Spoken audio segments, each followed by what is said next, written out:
అందరికీ praise lord. August 13 ఈరోజు దేవుని వాగ్దానము.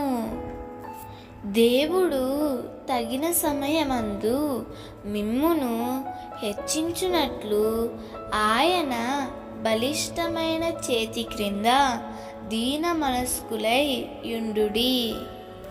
1 పేతురు 5వ అధ్యాయం 6వ వచనము. ఈరోజు దేవుడు ఆజ్ఞతో కూడిన వాగ్దానం నీకు ఇస్తున్నాడు. దేవుని సమయమందు దేవుడు నిన్ను హెచ్చించునట్లు ఆయన బలమైన చేతి కింద నీవు దీన మనసు కలిగి దీవించాలి.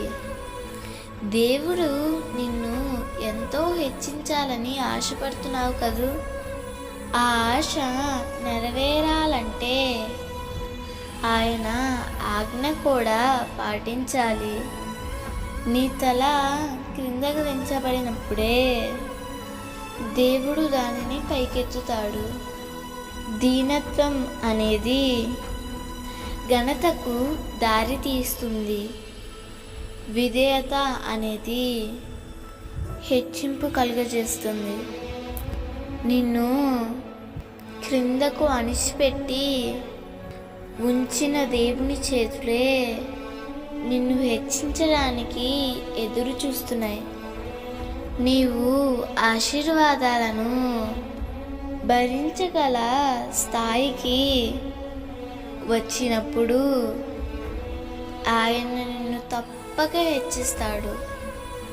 నీవు ప్రభు సన్నిధిలో వంగినప్పుడు లోకాన్ని కూడా జయించగలుగుతావు. దేవుని కోసం నిన్ను నీవు తగ్గించుకో. దేవుడు తన కోసం నిన్ను హెచ్చిస్తాడు. అట్టి దీవెన దేవుడు నీకు కలుగజేయునుగాక. దేవుడు ఈ వాగ్దానం నీ జీవితంలో నిశ్చయముగా నెరవేర్చునుగాక. ఆమేన్.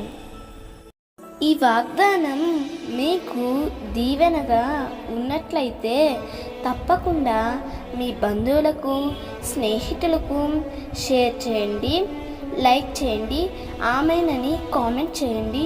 ప్రభు పనిలో పాలుభాగస్తులు కండి.